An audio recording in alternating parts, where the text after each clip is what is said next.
Hello my dear students, I welcome you all beta. Today we are going to discuss biomolecules. In this lecture number 1, we discuss beta introduction of biomolecules. Then first topic will be there, that is carbohydrates and their classification. ये discuss करेंगे हम आज. Okay, now तो first of all we are going to discuss biomolecules. What do you mean by biomolecules? क्या होते हैं biomolecules, ये हमें discuss करना है. What do you mean by biomolecules? क्या होते हैं biomolecules? What is meaning of biomolecules? पहले हम ये डिस्कस करते हैं. बेटा, if you dissociate this word in two parts, first is bio, another is molecules. Mean molecules related to biological system, है ना?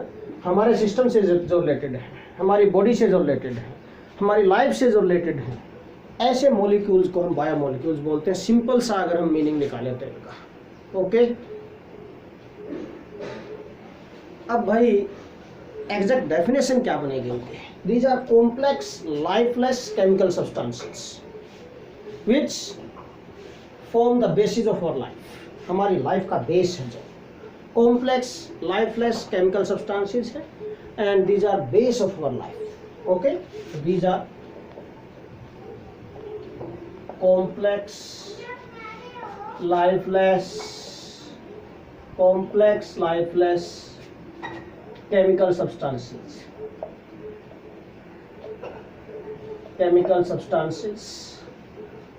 which form the basis or base of our life, or simple we can which form the basis of our life. ठीक है ना? which form the basis of our life. जो हमारी life का base है बेटा, हमारी लाइफ इन्हीं पर डिपेंड है बेटा. इन्हीं पर बेस होकर हम ग्रोथ कर सकते हैं, हमारी लाइफ ग्रोथ कर सकती है, हमारी बॉडी की ग्रोथ हो सकती है. ओके, तो इसलिए बोला जाता है कि which form the basis of our life, हमारी लाइफ का जो बेस. ओके, कैसे, किस वे से, how we can explain? That is, because these are responsible, not only responsible for not only responsible for building of our system. ठीक है ना? Mean they not only build up our system but also responsible for growth, maintenance and बेटा reproduction. इन सभी processes के लिए जो molecules responsible हैं, इन्हीं को हम क्या बोलते हैं बेटा? These are called biomolecules. इन्हीं को बायोमॉलिक्यूल्स बोलते हैं. तो इसलिए किस बेस पर हम बोल सकते हैं कि these form basis of our life. कैसे बेसिस बनते हैं हमारी लाइफ का बेटा? That is, these are not only responsible for, किसके लिए? हमारी बॉडी का जो बिल्डिंग सिस्टम है, not only responsible for building up of our life, और not only responsible to build up our life, ठीक है ना, but also responsible for growth, maintenance and reproduction. ये पॉइंट आपको लिखना पड़ेगा यहाँ पर. that is, these are not only responsible for or responsible to build up our life, ठीक है, not only responsible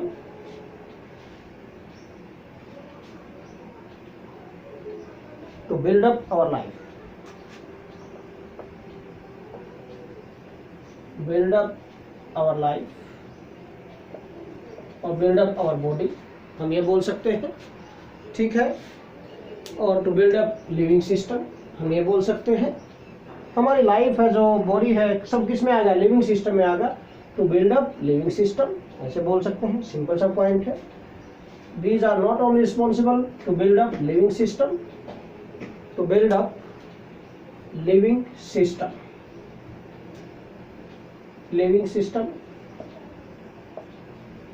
but also responsible for, किसके लिए? growth, maintenance and reproduction. growth, maintenance and reproduction. Okay, तो such type of molecules are called biomolecules. इनको हम biomolecules बोलते हैं बेटा. So हम simple बोल सकते हैं those molecules which are responsible for our life or which are responsible for किसके लिए बेटा? Growth, maintenance and reproduction of our life. Okay, इन सभी को हम क्या बोलते हैं बेटा? These are called bio. अब बेटा हम डिस्कस करने जा रहे हैं मेन पॉइंट यहाँ पर, that is carbohydrates. What do mean by carbohydrates? क्या होते हैं कार्बोहाइड्रेट्स? हमें डिस्कस करना. अभी तक हमने डिस्कस किया बायोमोलिक्यूल्स क्या है? कॉम्प्लेक्स लाइफलेस केमिकल सब्सटेंसेस है which form basis of our life and responsible for our living system और we can say responsible to build up our living system. ठीक है, कैसे? Mean they helpful in growth, maintenance and reproduction. इन सभी processes में helpful होते हैं बेटा ये. अगर ये नहीं होगा तो इनमें से किसी भी प्रोसेस में प्रॉब्लम आ सकती है हमारी बॉडी को, हमारी लाइफ को. Okay, so these are biomolecules. तो अब हम मेन फर्स्ट टॉपिक स्टार्ट करने जा रहे हैं बेटा. What do mean by carbohydrates? First topic we are going to discuss here carbohydrates. क्या होते हैं बेटा carbohydrates? We are going to discuss this बेटा. If you dissociate this word in two parts again, carbo and hydrates. Simple सा meaning निकल रहा है यहाँ पर. Main carbo related to carbon, hydrates का मतलब क्या होता है? Compounds of hydrogen and oxygen. ठीक है ना. तो कार्बोहाइड्रेट्स का मतलब क्या है? Hydrates of carbon. सिंपल सा पॉइंट है ये, हाइड्रेट्स ऑफ कार्बन. अब रिवर्स है तो मीनिंग निकल के आएगा hydrates of carbon are called carbohydrate. Simple, ये सिंपल डेफिनेशन, ओल्ड डेफिनेशन है इसकी. ओके, तो these are nothing but hydrates of carbon. Hydrates of carbon are called carbohydrates. These having, they have बेटा general formula. They have general formula जो इनका होता है that is CxH2O whole y. इसलिए मैंने हाइड्रेट्स ऑफ कार्बन लिखा है. Carbon x and y दीजिए क्या बेटा? नंबर है कि x represent the number of carbon atoms, y represent the number of water molecules है. ओके, तो जनरल फॉर्मूला इनका क्या बनेगा? CxH2O whole y. These are hydrates of carbon. Simple definition. But आजकल जो डेफिनेशन है modern definition, what is modern definition of this? तो modern definition हम डिस्कस कर रहे हैं बेटा. What is modern definition of modern definition बेटा ऑफ कार्बोहाइड्रेट्स? कार्बोहाइड्रेट्स की मॉडर्न डेफिनेशन क्या होगी? According to this modern definition बेटा, कार्बोहाइड्रेट्स क्या होते हैं? These are optically active aldehydes, polyhydroxy aldehydes और पॉलीहाइड्रोक्सी कीटोन्स. बट एक पॉइंट है कि ऑप्टिकली एक्टिव होंगे सारे के सारे. Okay, optically active polyhydroxy aldehydes और polyhydroxy ketones. Optically active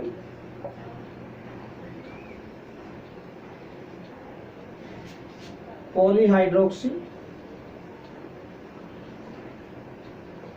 aldehydes और polyhydroxy ketones. Mean polyhydroxy aldehydes हो चाहे पॉलीहाइड्रोक्सी कीटोन्स. एक पॉइंट जो यहाँ पर है कि ऑप्टिकली एक्टिव होने चाहिए. First point optically active. Polyhydroxy aldehyde, poly mean many, hydroxy what is related to OH groups बेटा. Okay, aldehydes mean CHO group.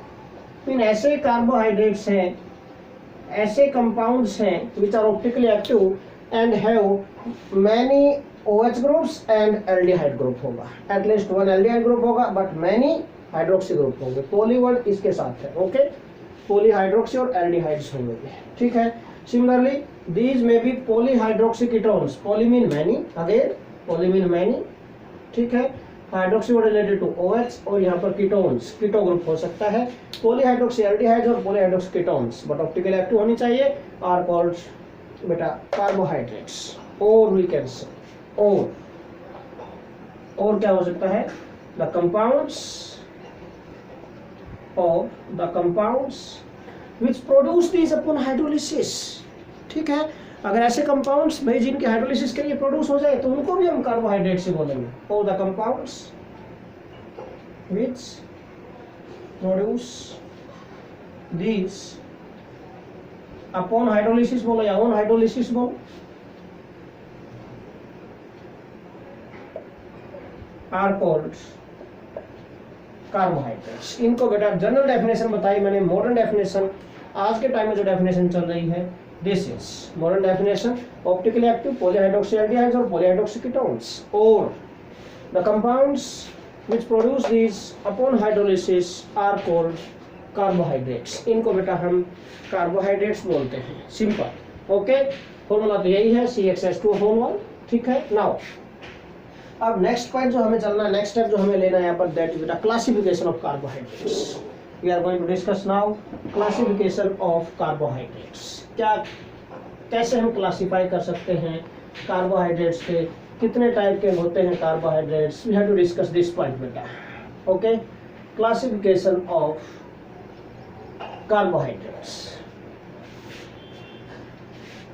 तो बेटा फर्स्ट जो क्लासिफिकेशन कर रहे हैं हम कार्बोहाइड्रेट्स की, ये बेस्ड अपॉन हाइड्रोलिसिस होगा कि हाइड्रोलिसिस पॉसिबल है या नहीं है कार्बोहाइड्रेट्स की, इसके बारे में हम बताएंगे यहाँ पर। ओके, सिंपल सा पॉइंट है। तो क्लासिफिकेशन ऑफ कार्बोहाइड्रेट्स हम डिस्कस करेंगे बेटा। Now we are going to discuss classification of carbohydrates. Classification देखिए बेटा, carbohydrates are divided in broadly 3 types. We can divide these carbohydrates broadly in 3 types. First, beta monosaccharides. First type of carbohydrates, carbohydrates का दूसरा name क्या होता है, saccharides भी बोलते हैं, मोनोसैकराइड्स। मोनोसैकराइड्स फर्स्ट जो कार्बोहाइड्रेट्स होते हैं, these are monosaccharides. Second type के जो कार्बोहाइड्रेट्स होते हैं बेटा, these are oligosaccharides. Oligosaccharides. And third type के जो कार्बोहाइड्रेट्स होते हैं बेटा, दीज आर पॉलीसैकराइड्स। तो there are 3 types of carbohydrates generally, we discuss this one by one बेटा।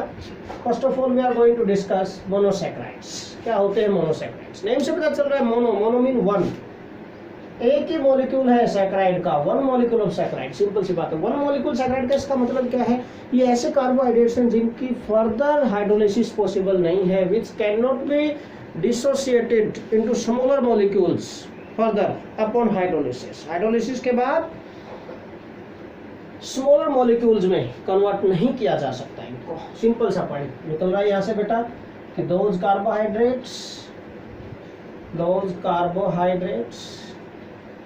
which cannot be hydrolyzed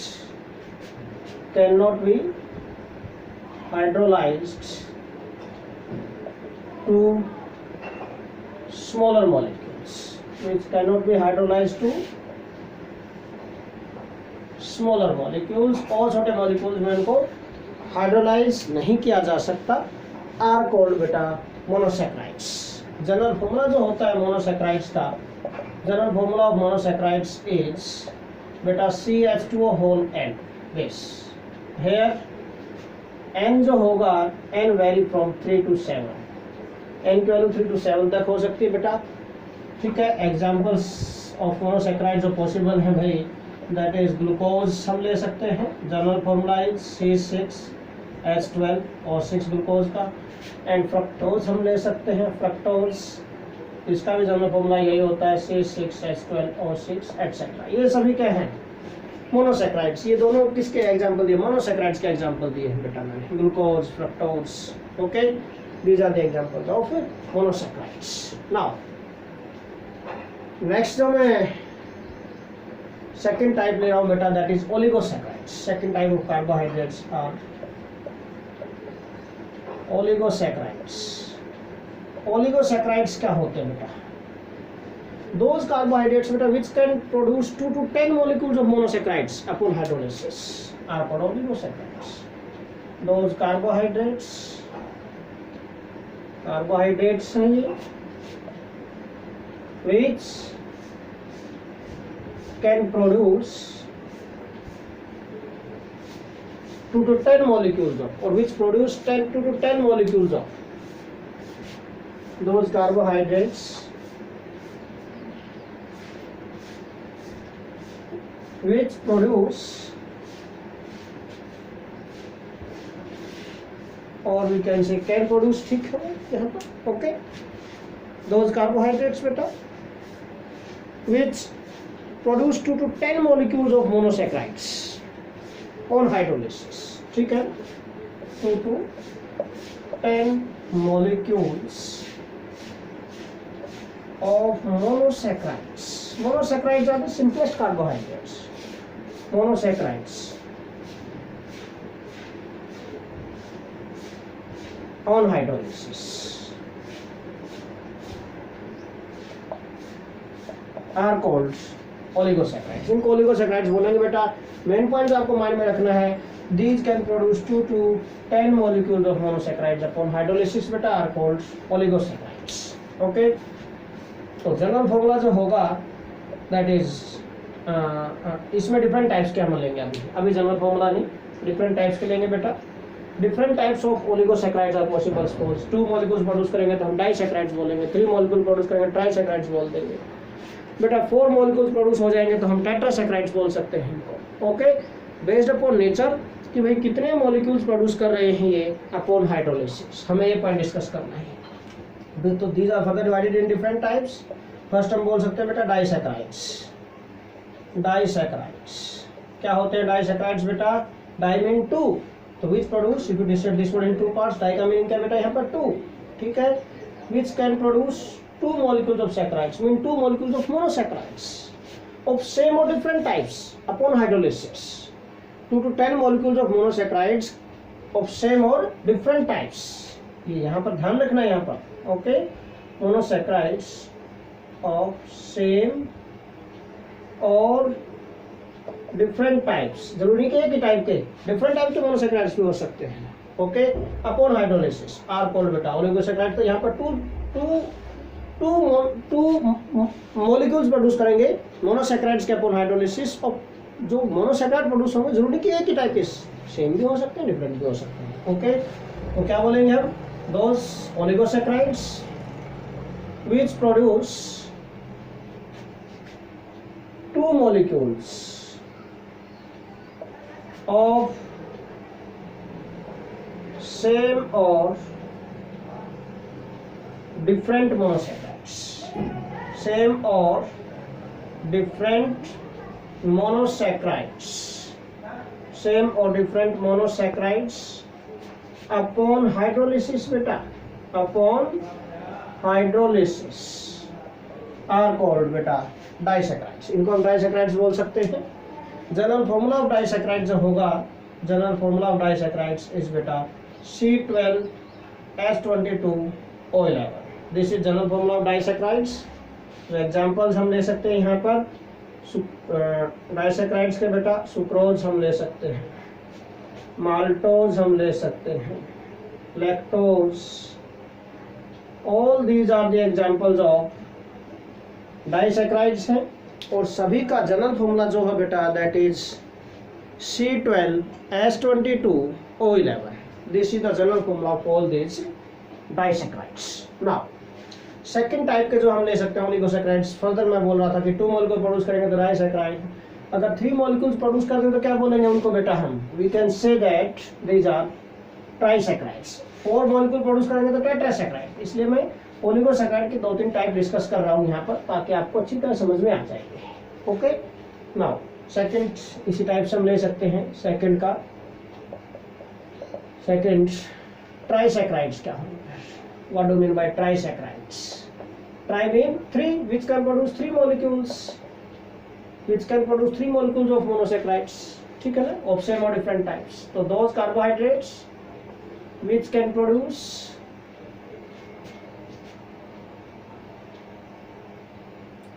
3 molecules of same or different monosaccharides, same or different monosaccharides on hydrolysis, okay, are called trisaccharides। बेटा किसी भी oligosaccharide में ध्यान रखना, disaccharide का जन्म formula ये था, डाइसैकेराइड से ट्राइसैकेराइड पर जाएंगे तो आपको C6H10O5 ऐड करना है। क्या ऐड करना है आपको? C6H10O5। डाई से ट्राई पर जाएंगे तो भी ऐड कर देना, ट्राई से टेट्रा पर जाएंगे तो भी ऐड कर सकते हो, टेट्रा से पेंटा पर जाएंगे तो भी ऐड कर सकते हैं, ठीक है ना। In all different types of oligosaccharides, अगर आपको जनरल फॉर्मूला कैलकुलेट करना है किसी भी टाइप के लिए तो डाइसैकेराइड का आपको फॉर्मूला पता है, ठीक है। इससे नेक्स्ट लेवल पर चलेंगे आप, डाई से ट्राई पर जाएंगे तो C6H10O5 का मॉलिक्यूल ऐड कर दो, इसके अंदर जनरल फॉर्मूला बन जाएगा। ट्राई से टेट्रा पर जाना तो फिर यही ऐड कर दो एंड सो ऑन, इस टाइप से चलता रहेगा। देखिए तो जनरल फॉर्मूला में लिख रहा हूँ बेटा, जनरल फॉर्मूला फॉर ट्राइसैकेराइड्स क्या बनेगा, इसके अंदर C6H10O5 ऐड करना है आपको। C6 ऐड करेंगे तो क्या बन जाएगा, C18 हो जाएगा, H32 हो गया, O कितना होगा बेटा 21 हो गया, 5 नहीं 16 हो गया, ठीक है ना। O5 करेंगे H16 हो गया, ऑक्सीजन 16 हो गया, ठीक है ना। C18 हो गया, H10 ऐड किए तो 32 हो गया है, ऑक्सीजन 11 थे 5 ऐड किए तो 16 हो गया है, ठीक है बेटा। This is general formula and example जो होगा दैट इज ट्राइसैकेराइड का हैविंग दिस फॉर्मूला इज बेटा raffinose, that is raffinose. Raffinose is the example of trisaccharide, trisaccharide का एग्जांपल है। सिमिलरली बेटा we can take tetrasaccharides, tetrasaccharides which produce 4 molecules of tetramin, 4 simple सा point है, which produce 4 molecules of monosaccharides of same or different types, okay, those carbohydrates which produce 4 molecules of same or different monosaccharides on hydrolysis are called बेटा टेट्रासैकेराइड्स। Similarly अगर इनका भी general formula आपको देखना है टेट्रासैकेराइड्स का, फिर से मैंने जो ट्रिक बताई थी आपको कि C6H10O5 ऐड कर दो, इसके अंदर क्या बन जाएगा, C6 ऐड करेंगे इसमें तो C24 बन जाएगा, 10 ऐड करेंगे इसमें तो S42 बन गया बेटा, और इसमें फिर से 5 ऐड करेंगे तो ऑक्सीजन 21 होगा बेटा, ठीक है ना। So this is general formula बन गया टेट्रासैकेराइड्स का। And example of tetrasaccharide is beta stachyrods. Stachyrods is the example of tetrasaccharides which produce 4 molecules of monosaccharides upon hydrolysis. Okay, so this is all about beta second type, that is oligosaccharides. Now we are going to discuss third type of polysaccharides beta. Third type of बेटा this carbohydrates that is polysaccharides. Polysaccharide हम discuss कर रहे हैं, third type है classification में, that is polysaccharides. क्या होते हैं, नेम से पता चल रहा है बेटा, पॉली मीन मैनी, भाई बहुत सारे मॉलिक्यूल्स प्रोड्यूस करेंगे मोनोसैकेराइड्स के अपॉन हाइड्रोलिसिस। ये ओलिगो में तो 2 to 10 थे, ये 10 से भी ज्यादा जाएंगे मतलब है, तो 100 to 3000 मॉलिक्यूल्स हो सकते हैं मोनोसैकेराइड्स के, पॉलीसैकेराइड्स के अंदर, ये ध्यान रखना, ओके। तो कॉम्प्लेक्स मॉलिक्यूल्स, बहुत ही large size, large molecular mass compounds हैं, ओके, दीज पॉलीसैकेराइड्स। तो थर्ड टाइप बेटा polysaccharides. What do you mean by polysaccharides? If you dissociate this word in two parts, first is poly mean many, mean a large number of molecules of monosaccharides produce करें, ठीक है ना। तो those carbohydrates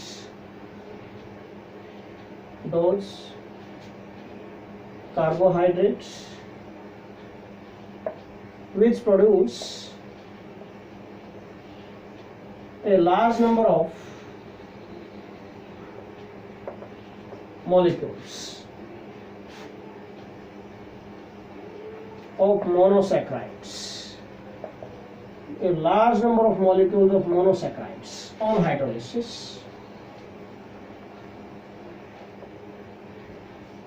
are called polysaccharides, इनको polysaccharides बोलते हैं बेटा। ये large number of molecules produce करें। ओके, सो जनरल फॉर्मूला जो होता है पॉलीसैकराइड्स का, दैट इज C6H10O5 ये होता है। एंड N जो यहाँ पर वेरी कर सकता है, हेयर N इज 100 to 3000। मैं बता रहा था थोड़ी देर पहले कि हाई मोलिकुलर मास कंपाउंड्स होते हैं, लार्ज मोलिकुलर मास कंपाउंड होते हैं, लार्ज साइज होता है इनका। ओके, पॉलीसैकराइड्स का। तो पॉलीमर्स की टाइप में ही आ गई है, पॉलीमर्स का चैप्टर हम डिस्कस किया था पॉलीमर्स पे, तो पॉलीमर्स की टाइप में ही आ गई है, ठीक है ना। Large molecular mass compounds, macromolecules होते हैं। ओके बेटा, सो हियर एन की जो वैल्यू होगी दैट इज 100 to 3000 तक जा सकती है। And examples of polysaccharides are बेटा starch, cellulose, glycogen, dextrin etcetera, ठीक है। All these are the examples of बेटा पॉलीसैकराइड्स, ये सभी पॉलीसैकराइड्स के एग्जांपल्स हैं, ठीक है। नाउ नेक्स्ट जो हम एक और टाइप से क्लासिफाई करेंगे हम इन कार्बोहाइड्रेट्स को बेटा, नेक्स्ट क्लासिफिकेशन जो पॉसिबल है that is sugars and non sugars based upon taste and solubility, ठीक है ना। Based upon taste and solubility भी हम क्लासिफाई कर सकते हैं कार्बोहाइड्रेट्स को। Based upon taste and solubility we can divide these in two types, that is sugars and non-sugars. There are two types of carbohydrates possible, sugars and non-sugars बेटा, ठीक है। sugars and non-sugars, sugars and non-sugars based upon taste, solubility and बेटा nature of solid, किस type के solid होंगे। Okay, इस point पर base होकर जो शुगर्स होते हैं, नेम से था शुगर, शुगर तो सभी खाते हैं, चीनी खाई है सभी ने, है ना, केन शुगर है, सुक्रोज है। तो कैसा टेस्ट होता है? Sweet in taste. तो these are the carbohydrates which are sweet in taste, soluble in water, पानी में डिसॉल्व हो जाती है शुगर तो। एंड क्रिस्टलाइन सॉलिड्स, क्रिस्टल की फॉर्म में होते हैं। Okay, so those carbohydrates which are crystalline solids। कैसे सॉलिड होते हैं ये? क्रिस्टलाइन सॉलिड्स, सॉलिड स्टेट में हमने डिस्कस किया है। Crystalline and amorphous two type के सॉलिड होते हैं बेटा। क्रिस्टलाइन सॉलिड्स जिनमें कॉन्स्टिट्यूएंट पार्टिकल की अरेंजमेंट रेगुलर होती है उनको क्रिस्टलाइन सॉलिड्स बोलते हैं। और अमोर्फस सॉलिड्स जिनमें कॉन्स्टिट्यूएंट पार्टिकल्स जो होते हैं सॉलिड के वो इरेगुलरली अरेंज होते हैं, ठीक है, तो उनको अमोर्फस सॉलिड्स बोलते हैं। तो दीज शुगर्स जो हैं, these are the carbohydrates which are crystalline solids, mean जो कॉन्स्टिट्यूएंट पार्टिकल्स हैं, एटम्स हैं, मॉलिक्यूल्स हैं, these are regularly arranged. Okay, soluble in water, soluble in water and sweet in taste, sweet in taste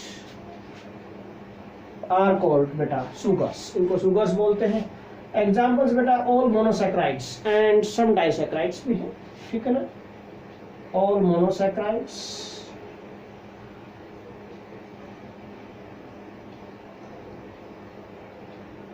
and disaccharides। ओलिगोसैकराइड्स सारे आ गए, ठीक है ना।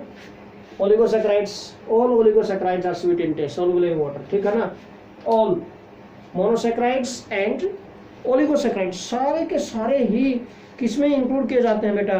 All these are included in sugars. ये शुगर्स में स्वीट इन टेस्ट होते हैं सारे के सारे, ठीक है। तो सभी ऑल दीज आर बेटा स्वीट इन टेस्ट। रैफिनोज था, स्टैकिरोज था, glucose, fructose, maltose, lactose, sucrose, all these are बेटा सारे के सारे क्या हैं? शुगर्स, ठीक है। ऑल मोनोसैकराइड्स एंड ओलिगोसैकराइड्स, मैं जो बोल रहा था वही लिख देता हूँ, oligosaccharides. All these are the examples of बेटा मोनोसैकराइड्स में। एग्जांपल क्या हो सकते हैं बेटा? ग्लूकोज, मोनोसैकराइड्स में फ्रक्टोज, अभी थोड़ी देर पहले एग्जांपल दिया था बेटा। सुक्रोज हो सकती है डाइसैकराइड का एग्जांपल, माल्टोज, लैक्टोज, लैक्टोज, ठीक है, रेफिनोज, ठीक है, stachyose etcetera. All these are the examples, सारे के सारे किसके एग्जांपल्स बेटा? All these are the examples of sugars के एग्जांपल्स हैं। तो नॉन सुगर्स क्या होंगे? नॉन शुगर मीठे तो मीठे नहीं है, सिंपल सी बात है। स्वीट इन टेस्ट थे ये these are not sweet in taste, में टेस्ट लेस होंगे, ठीक है ना, टेस्ट लेस होंगे। और ये सोलबल थे तो इनसे रिवर्स ही है, नॉन है, मीन ये जो प्रॉपर्टी इनकी उनकी नहीं है ये, ठीक है, सिंपल सा पॉइंट है। इनसॉल्युबल इन वाटर हो जाएंगे, ये क्रिस्टलाइन सॉलिड देते हैं, अमोर्फस सॉलिड होंगे, सारी प्रॉपर्टी तीनों की तीनों प्रॉपर्टी रिवर्स जाएंगे बिल्कुल। Okay, so those carbohydrates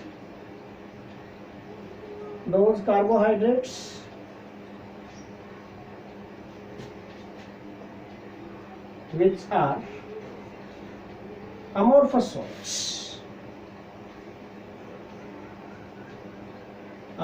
solids insoluble in water and beta tasteless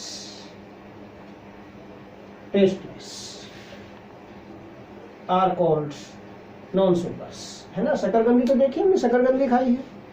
शकरकंदी में शकरकंदी जो होती है उसमें कई बार उसको कट करते हैं तो बीच में एक बेटा फाइबर सा निकल आता है, रेशा निकल के आता है, उसमें से रेशेदार सब्सटेंस जो होता है, दैट इज सेलुलोज होता है। सेलुलोज को चबा के देखना, कोई टेस्ट नहीं होता, टेस्टलेस होता है। उसको पानी में डाल के देखना, डिजोल्व नहीं होता, ठीक है ना।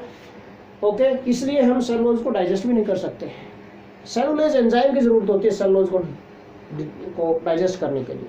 वो जो सेलुलोज एंजाइम हमारे इंटेस्टाइन में नहीं होता, हमारे स्टमक में नहीं होता है, that is present in the stomach of और in the intestine of grazing animals, है ना, काऊ है, बुफेलो है, इन सभी की, ठीक है, इंटेस्टाइन के अंदर जो ग्रेजिंग एनिमल्स हैं, इन सभी के इंटेस्टाइन के अंदर, इन सभी के स्टमक के अंदर बेटा सेलुलोज एंजाइम होता है, उसको डाइजेस्ट कर सकता है, उसको हाइड्रोलाइज कर सकते हैं, डिकम्पोज कर सकते हैं। हमारी बॉडी में ह्यूमन बीइंग है जो, उनकी बॉडी में ये सेलुलोज नाम का एंजाइम नहीं होता है, इसलिए हम सेलुलोज को डाइजेस्ट भी नहीं कर सकते, इसलिए हम उसको खा नहीं सकते, उसको निकाल के डाल देते एक तरफ निकाल देते हैं उसको। क्यों? क्योंकि हम उसको डाइजेस्ट ही नहीं कर सकते, इसलिए। नाउ देखो, हाँ जी, तो एग्जांपल्स जो होंगे नॉन शुगर्स के बेटा, ऑल पॉलीसैकेराइड्स, तो सारे के सारे पॉलीसैकेराइड्स हैं। These are the examples of बेटा नॉन शुगर्स, दैट इज क्या हो सकते हैं बेटा? स्टार्च को हम डाइजेस्ट नहीं कर सकते बेटा, सेलुलोज अभी एग्जांपल दिया मैंने, glycogen etcetera. Okay, all these are the examples of non sugars. कोई टेस्ट नहीं होता, इनसोल्युबल इन वाटर होते हैं बेटा, एंड अमोर्फस सॉलिड्स होते हैं। तो these are the examples of, इसके एग्जांपल्स हैं बेटा ये नॉन शुगर्स के एग्जांपल है। Now one more classification is there, एक और क्लासिफिकेशन हम डिस्कस करना चाहेंगे, that is reducing and non reducing sugars. क्या होते हैं reducing and non reducing sugars? What do you mean by reducing and non reducing sugars? ठीक है, ये हम डिस्कस करेंगे बेटा। रिड्यूसिंग शुगर्स क्या होते हैं भाई? ऑर्गेनिक में हम डिस्कस करेंगे। Tollens reagent and Fehling solution, दो रिएजेंट होते हैं। ओके, अगर इन रिएजेंट्स को रिड्यूस कर दे कोई सब्सटेंस तो हम उसको रिड्यूसिंग इन नेचर बोलेंगे, और उसको रिड्यूस ना कर पाए तो हम नॉन रिड्यूसिंग बोल देंगे उसको, सिंपल सा पॉइंट। ठीक है, तो फिर reducing and non reducing sugars जो होते हैं क्या होते हैं? How we can define this बेटा, कैसे हम इनको डिफाइन कर सकते हैं reducing and non reducing sugars को? तो ये ऐसे कार्बोहाइड्रेट्स होंगे भाई which contain aldehydic and ketonic group in the form of hemiacetal and hemiketal form. In the form of hemiacetal and hemiketal. आगे स्ट्रक्चर डिस्कस करेंगे हम हेमिएसिटल और हेमिकेटल। ओके, आगे आएंगे कार्बोहाइड्रेट्स में। And reduce Tollens reagent and Fehling solution, को reduce भी कर पाए, ऐसे सब्सटेंसेस को हम बेटा रिड्यूसिंग शुगर्स बोलेंगे। ऐसे कार्बोहाइड्रेट्स को बेटा हम रिड्यूसिंग शुगर्स बोलेंगे, सिंपल सा पॉइंट है। तो based upon reducing nature we can divide this in two types. Again reducing sugars or reducing carbohydrates, reducing sugars बोलो और reducing carbohydrates बोलो, and second is beta non-reducing sugars, non-reducing sugars, or we can say non-reducing carbohydrates, non-reducing carbohydrates, ये हो सकते हैं। reducing sugars क्या होते हैं भाई? ऐसे कार्बोहाइड्रेट्स हैं which have aldehydic or ketonic group in hemiacetal and hemiketal form. Okay, so those carbohydrates which have aldehydic group भाई, aldehydic group को बोलते हैं, और ketonic group in hemiacetal और हेमिकीटल। एल्डिहाइड से एसिटल बनते हैं और बेटा कीटोन से कीटल बनते हैं, ठीक है। हेमी एसिटल और हेमिकीटल form which have aldehydic or ketonic group in hemiacetal and or hemiketal form and produce Tollens reagent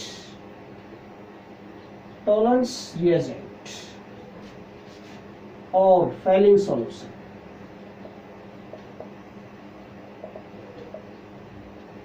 are called reducing sugars। इनको reducing sugars बोल सकते हैं बेटा हम। Tollens reagent और Fehling solution को जो reduce कर पाए उनको हम reducing sugars बोलेंगे, जो इनको reduce ना कर पाए उनको non reducing बोल देंगे बेटा। सिंपल सा पॉइंट है। तो एग्जांपल्स ऑफ reducing sugars जो होंगे बेटा, दैट इज ग्लूकोज हो सकता है, फ्रक्टोज, ठीक है बेटा, maltose, lactose, etc. All these can reduce Fehling solution and Tollens reagent and have in hemiacetal or hemiketal form। aldehydic और ketonic ग्रुप होते हैं इनमें, hemiacetal और hemiketal form में। ओके, तो नो रिड्यूसिंग क्या होगा फिर? इसका तो रिवर्स है, जो रिड्यूस ना कर पाए है ना, those carbohydrates which can not reduce. Simple सा पॉइंट है, विच कैन नॉट रिड्यूस, किसका रिड्यूस ना कर पाए? जो टोलेंस रिएजेंट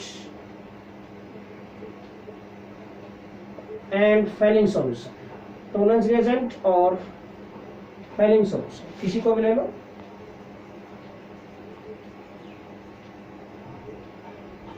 Fehling solution, इनमें से किसी को भी रिड्यूस ना कर पाए बेटा,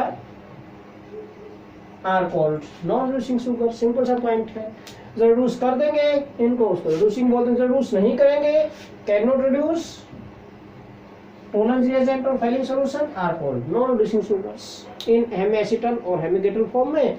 aldehydic और ketonic ग्रुप तो होंगे, ठीक है ना। नाउ तो एग्जांपल जो होते हैं बेटा इसके, that is sucrose and other बेटा पॉलीसैकेराइड्स भी इसी के एग्जांपल नॉन रिड्यूसिंग होते हैं। Starch, cellulose, glycogen, etc. Okay, all these are the examples of beta non-reducing sugars और non-reducing carbohydrates। तो reducing क्या होंगे? Which can reduce Tollens reagent और Fehling solution, याद रखना। ग्लूकोज, फ्रक्टोज, माल्टोज, लैक्टोज इन सभी में होता है बेटा। These can reduce Tollens reagent और Fehling solution, इनको reduce कर सकते हैं।